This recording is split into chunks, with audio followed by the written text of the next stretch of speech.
लेकिन एक बात जो हम कृषि मंत्री ने कह दी, और ये मैं हर किसान नेता से पूछ रहा हूं, क्योंकि किसान किसान से जुड़े लोग, आंदोलन के समर्थक, आंदोलन के विरोधी और देश की जनता, सबको ये जानना चाहिए, सबकी जिज्ञासा है। संसद में कृषि मंत्री ने कह दिया कि मैंने सारी यूनियन से पूछा कि काला कानून तो कहते हो, इन कानून में काला क्या है ये तो बताओ। और करीब करीब यही बात प्रधानमंत्री मोदी ने भी कह दी। तो क्या उनको बताया नहीं आपने काला क्या है, या वो जो बोल रहे हैं उसका मतलब क्या है? मैं फिर वही बात करता हूँ, अगर प्राइम मिनिस्टर झूठ बोलने लगे तो देश को कौन बचाएगा। कृषि मंत्री तो बहुत छोटी चीज़ है प्राइम मिनिस्टर से आगे। और रियलिटी ये है, we have proved what is wrong. अब हर सेक्शन पे बहस होके हमने कहा, उनको कैसे पता चल गया यहाँ भी अमेंडमेंट, यहाँ भी अमेंडमेंट, यहाँ भी, वो सब कुछ काला ही तो है। और काला क्या चाहते हैं वो जानना। एक एक कानून पे इन डिटेल बहस हुई और 6-6 घंटे की मीटिंग हुई और 3 बार बहस हो गई। जब 3 बार बहस हो गई, ये फिर वहीं खड़े थे, तो हमने वो यस और नो लिख के रख दिया था। याद है मुझे। कोई आपको जवाब तो दो, हमसे पूछे जाते हो, आप बोलते ही नहीं। तो फिर जिन लोगों ने, दरअसल रियलिटी ये है कि सरकार के पास इतना झूठ बोलने के सिवा कुछ है ही नहीं। अच्छा, चूंकि हमारे दर्शक, हालांकि पहले भी आपसे मैं बातचीत कर चुका हूं, बाकी 3 किसान नेताओं से भी बीते 3-4 दिनों में बात की, क्या 3-4 मिनट में आप बताएंगे कि काला क्या है? चूंकि ये आप पर आरोप प्रधानमंत्री लगाते हैं, तो एक बार अगर बता सकें जो नए सिरे से लोग समझें। देखो, मैं एक कानून की पहले की बात करता हूँ। ये जब प्रधानमंत्री कहते हैं कि जी हमने बहुत किसानों के भले का काम किया, हमने पूछा भी किसी किसान ने आपसे कहा कि हमारा भला करो? हम तो ऐसा भला चाहते नहीं। दूसरी बात, वो कहते हैं कि हमने एक देश एक मंडी बना दी। मैंने कहा ये झूठ क्यों बोल रहे हो? 1974 में जोनल रिस्ट्रिक्शंस थी, उसके खिलाफ हमने मोर्चा खोला पंजाब में और एक हाई कोर्ट में रिट डाल दी। 1440 किसान 40-40 दिन जेल काट के आए कि ये जो रिस्ट्रिक्शन लगाई हैं ख़त्म करो। उसके बाद पंजाब और हरियाणा हाई कोर्ट ने हमारे हक में 1976 में हमारे हक में फैसला दे दिया। हाई कोर्ट ने कहा कि किसान जो मिट्टी में मिट्टी होके पैदा करता है, सरकार को कोई अधिकार नहीं कि वो उस पर किसी तरह की कोई पाबंदी लगाए। वो अपनी फसल जहाँ चाहे, जब चाहे, जितनी चाहे देश में कहीं भी बेच सकता है और सरकार उसे स्टॉकिस्ट भी नहीं कह सकती। उसके बाद आज तक कोई पाबंदी नहीं। हमने पूछा, बिहार से पैडी आके पंजाब में बिकती है, कोई पाबंदी है क्या? यूपी से पंजाब में आके बिकती है, कोई पाबंदी है क्या? हमारा किन्नू सारे देश में बिकता है, कोई है पाबंदी? जम्मू कश्मीर और हिमाचल का सेब सारे देश में बिकता है, कोई है पाबंदी? हम पंजाब से जहाँ तक हमारी पहुँच है, इकट्ठे होके एक टेम्पू भर के आज़ादपुर मंडी में सब्जी का बेचने आते, कोई है कोई पाबंदी? कोई पाबंदी नहीं। मोदी साहब झूठ परोसने के सिवा कुछ नहीं कहते। एक तो ये भी गलत। दूसरी बात, वो हमारी, we have one of the best marketing system in the world Punjab में, और दूसरे नंबर पे है हरियाणा। ये हमारी गलती नहीं है अगर उन्होंने मंडियाँ डेवलप नहीं की।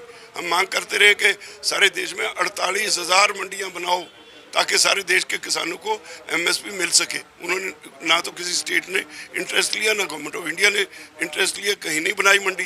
तो अब इन्होंने क्या कर दिया, कानून ऐसा बना दिया, एक रेगुलेटेड मार्केट है, regulated under the APMC act. इन्होंने बना दिया कि इस कानून के तहत जो काम करेगा उस पर कोई टैक्स नहीं, कोई लाइसेंस की ज़रूरत नहीं। एक आधार कार्ड से कितनी भी कोई चाहे खरीद सकता है। अगर वो बाद में पेमेंट नहीं करता, you can't go to the court. तो ऐसी इतनी बातें लिख दी। तो अभी आज की तो एमपी में भाग गया खरीद करके। वही कहने वाला हूँ। एमपी में एक कोई व्यापारी कोई 200 करोड़ कहता है, कोई ज़्यादा कहता है, वो खरीद के फसल किसानों की भाग गया। कहाँ जाए किसान? इस कानून ने तो कोई प्रावधान नहीं। और क्या कहा है कि किसान कंप्लेंट करेगा एसडीएम को, एसडीएम नहीं सुनेगा, वो एक रिकंसिलिएशन बोर्ड बनाएगा। रिकंसिलिएशन बोर्ड सुलह कराने की कोशिश करेगा, कोई सजा देने की नहीं। और अगर उससे तसल्ली नहीं होती तो डिस्ट्रिक्ट लेवल पे जाएगा डीसी को, डीसी और एक रिकंसिलिएशन बोर्ड बनाएगा। तो लेकिन मुझे एक बात और बताओ, एक तो मल्टीनेशनल कंपनी है, कोई बड़े कॉरपोरेट हाउस का सीईओ है बैठा, दूसरी तरफ 1-2 एकड़ का किसान है। उस सीईओ को तो सलूट मारेगा उसका एसडीएम। तो कौन इंसाफ देगा किसान को? तो ये सब जो चीज बता रहे हैं ये अमेंडमेंट से हट सकता था कि देखिए, अमेंडमेंट से नहीं, इसके भी आगे बात है। जैसे मैंने पहले कहा, आपको जाना पड़ेगा 7th शेड्यूल में। एक स्टेट लिस्ट है, एक कंकरेंट लिस्ट है और एक है सेंट्रल लिस्ट। स्टेट लिस्ट में एंट्री है नंबर 12 या 18, मुझे अभी जबानी याद नहीं। उसमें है एग्रीकल्चर सेक्टर स्टेट सब्जेक्ट है। एग्रीकल्चर मार्केटिंग भी है, 18 पे मार्केटिंग है, 12 पे एग्रीकल्चर है, दोनों स्टेट सब्जेक्ट है। तो उन्होंने ये जो कानून बनाया, इसका पहले नाम एग्रीकल्चर ट्रेड है। वो कहते हैं 33 नंबर एंट्री जो कंकरेंट लिस्ट से ली, उसके अनुसार उसमें लिखा है फूड स्टफ। हमने कहा भी फूड स्टफ तो हम पैदा ही नहीं करते। We produce food grain, we produce wheat. आटा is food stuff, wheat is not food stuff. We produce paddy, food stuff is rice not paddy. तो हम तो जो पैदा करते हैं फूड ग्रेन पैदा करते हैं अपने, और हम मार्केट में जाते हैं, अब मार्केटिंग करने के लिए जाते हैं, अपनी फसल ट्रेडिंग के लिए नहीं जाते। तो आपने ये कानून हमारे लिए क्यों बनाया भाई? कोई जवाब नहीं। तो होगा क्या? देखिए, और एक इन्होंने tax free market they the. For example, Punjab में 8.5% टैक्सेस हैं पर क्विंटल। इस बार 1925 रुपये कीमत है गेहूं की, उस पर 164 रुपये पर क्विंटल टैक्स हो गया। आपको पता है सारी दुनिया में क्या प्रक्रिया है।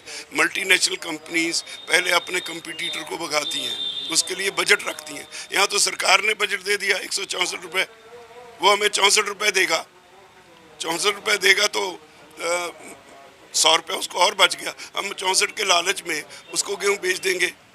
तो जो मंडी में बैठा है, ही इज़ नॉट बिचौलिया। हमने ये भी कहा कि प्रधानमंत्री गलत कह रहे हैं कि वो बिचौलिया हटाया है। बिचौलिया नहीं हटाया आपने, बिचौलिए को तो ला रहे हैं आप। He is a service provider. हम जाते हैं, हमारी ट्राली खाली करता है, उसकी सफाई करवाता है, उसके बाद उसका रेट लगवा के सरकार के पास, फिर उसका वज़न करा के बोरियों में भर के वो स्टॉक डिलीवर करता है सरकार को। हमारा बिल बना के 1925 रेट का सरकार से पेमेंट लेके 1925 ही हमें देता है। अगर तो वो 1500 दे 1925 में, फिर तो बिचौलिया है। 1925 का उसने क्लेम किया, 1925 मुझे दे दिए, तो बिचौलिया कहाँ? ये जो सारी सर्विस दी उसका उसने कमीशन ले लिया। ही सर्विस प्रोवाइडर। लेकिन ये तो बड़े बिचौलिए लेके आ रहे हैं। तो सारी बात, और अगर वो भी देखा जाए तो होगा क्या, प्रक्रिया क्या है? 1 साल, 2 साल, 3 साल, इससे ज़्यादा जो मंडी में बैठा है उसकी कैपेसिटी नहीं, और वो 2 साल 3 साल के बाद भाग जाएगा। तो फिर मोनोपोली होगी ना कॉरपोरेट की। वो क्या करेगा? पंजाब के पास 135 लाख टन बाकी स्टेटों से अलग मार्केटेबल सरप्लस है। बाकी स्टेटों के पास तो वो किसान टोटल बेच देता है, फिर सारा साल खरीद के खाता है। पंजाब में क्या है, लोग पहले अपने खाने के लिए रखते हैं पूरे साल का स्टॉक, और फिर बाकी बेचते हैं। मार्केटेबल सरप्लस है। अगर वहाँ मंडी, ऐसी मंडी बन गई, बिहार में क्या हुआ, APMC ख़त्म कर दी। बिहार में 900 रुपये पेडी बिकी, पंजाब में लाके वही 1888 में बेच दी। अगर पंजाब में वैसी मंडी बन गई जैसी बिहार की है, जो ये बनाना चाहते हैं, तो पंजाब के किसान की तो हालत बहुत खतरनाक हो जाएगी। तो उसको तो 700 भी नहीं मिलेगा। अच्छा, एक काउंटर सवाल है जो PM ने कहा, चूंकि ये समझना ज़रूरी है कि उन्होंने कहा कि देश में 12 करोड़ किसान की चिंता हम करेंगे जो छोटे किसान हैं, 2 हेक्टेयर से नीचे हैं, 68% या कुछ इसी तरह का। वो किसान, छोटा किसान और बड़ा किसान में उन्होंने बांटा। तो उन किसानों की क्या हमें चिंता नहीं करनी चाहिए? आपने सुना ही होगा, चरण सिंह से लेकर सबका जिक्र किया। तो पंजाब की जब बात करते हैं तो लगता है पंजाब में किसानों को MSP मिलती है, MSP पर 80-90% फसल बिकती है, देश के बाकी हिस्सों में नहीं बिकती है जो छोटे किसान हैं। तो उनका लॉजिक ये है। ये भी झूठ बोलते हैं, ये पॉलिटिकल लोग, बेड़ा गर्क हो गया इनका, कोई करैक्टर नहीं। ये किसान को तो कुछ समझते नहीं। पंजाब पे लैंड सीलिंग है सारे देश में, 17.5 एकड़ की लैंड सीलिंग है। हमारी PAU 1980 से कह रही है एनी यूनिट बिलो 10 एकड़ इज़ नॉट वायबल। वायबिलिटी है नहीं। तो 17.5 एकड़ वाला एक क्लर्क जैसी कमाई नहीं कर सकता, सरकारी क्लर्क जैसी।